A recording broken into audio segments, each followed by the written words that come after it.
Go.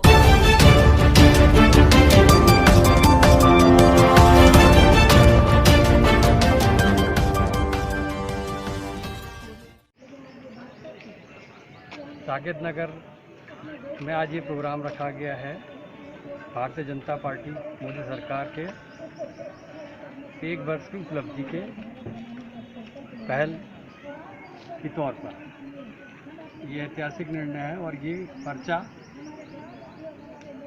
सारे इलाके में बांटा जाएगा, कोइंबरा विधानसभा क्षेत्र और संसदीय क्षेत्र में। इसके लिए प्रज्ञा ठाकुर जी ने आई हुई हैं और माननीय हमारी विधायिका जी,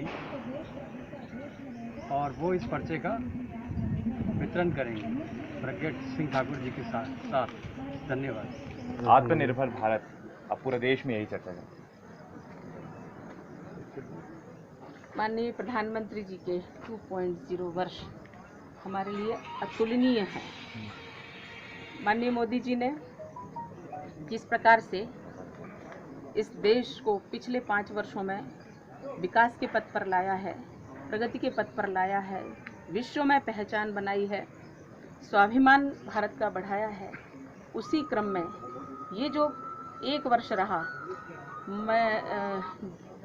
मई 2019 से मई 2020 का जो 1 वर्ष रहा, इस पूरे वर्ष में उन्होंने देश की अखंडता को, देश में जो विसंगतियां थीं, देश में विभिन्न प्रकार के समझौते वाले कानून थे, माननीय श्यामा प्रसाद मुखर्जी जिन्होंने बलिदान दिया कश्मीर का, उन्होंने कहा था कि एक निशान, एक विधान, एक प्रधान होना चाहिए।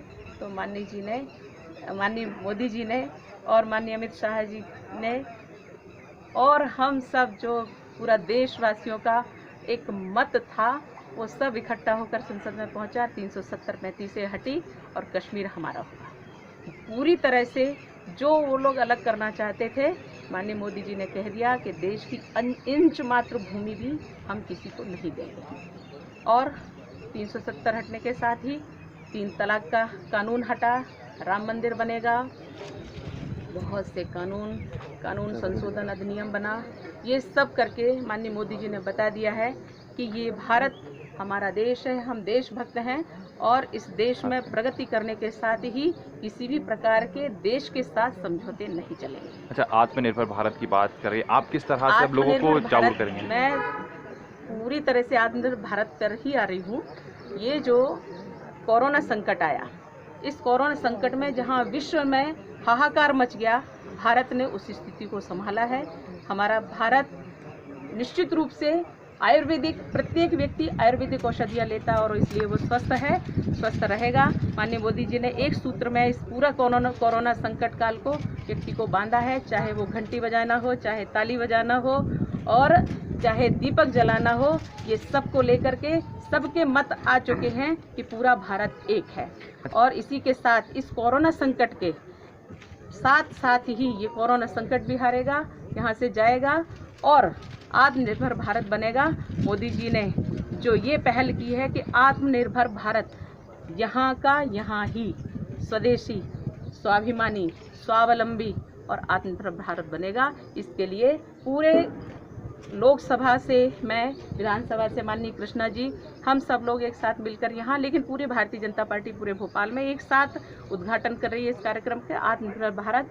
हम यहाँ पैम्पलेट्स बांटेंगे, ग्लव्स बांटेंगे और मास्क बांटेंगे, सैनिटाइजर बांटेंगे, लेकिन ये संदेश एक हमारे पैम्पलेट्स के साथ ही जाएगा कि देश अब आत्मनिर्भर भारत बनेगा और जागरूक देश को करने के लिए, भोपाल को करने के लिए हम सब एकत्रित हैं। अच्छा, कोरोना काल में कई आरोप लगाए गए, खासतौर पे कांग्रेस की बात की जाए कि भोपाल की सांसद नजर नहीं है।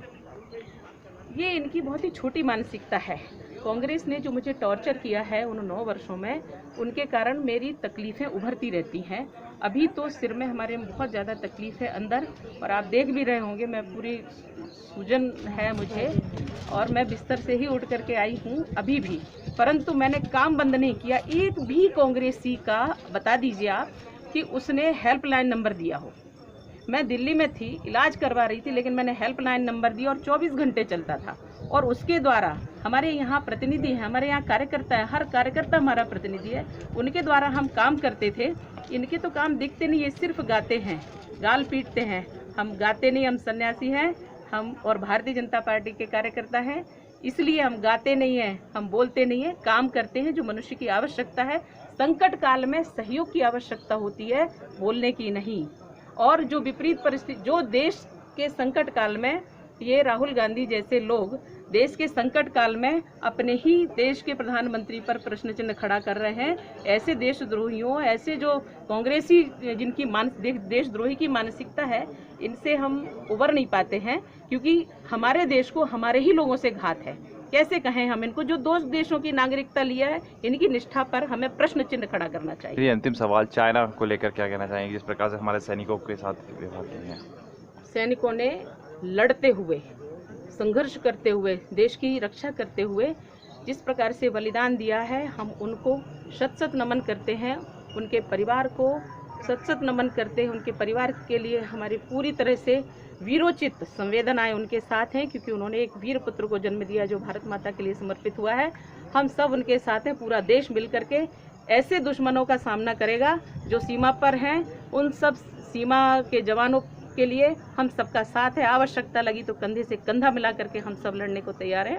और जो चाइना है वो हारेगा, क्योंकि हम सबका मनोबल हमारे साथ है। ये 62 का युद्ध नहीं है जो समझौतों पर हमारी भूमि दे दी गई थी। ये माननीय मोदी जी का देश है, ये माननीय मोदी जी के नेतृत्व वाला देश है। हम जीतेंगे, विजयी होंगे। इंच मात्र भी भूमि हम किसी देश को नहीं देंगे। मर सकते हैं लेकिन देश को बटने नहीं देंगे। चाइना के सामान का विरोध होना चाहिए। चाइना की सामग्री का विरोध मन से होना चाहिए, सदैव के लिए होना चाहिए। ये सिर्फ दिखावे का नहीं है। ये जो विपक्षी लोग हैं ये सिर्फ दिखावा करते हैं और देशघात करते हैं। हमारे जो देशभक्त हैं एक भी चाइना के सामान का उपयोग नहीं करेंगे, ऐसा मेरा आग्रह है। ऐसे दुश्मनों को मुंह तोड़ जवाब देना चाहिए। जब इनके पेट पर लात पड़ेगी तो इनकी बुद्धि हमारे चैनल इंडिया लाइव 24 को सब्सक्राइब करें, लाइक करें, ज़्यादा से ज़्यादा शेयर करें।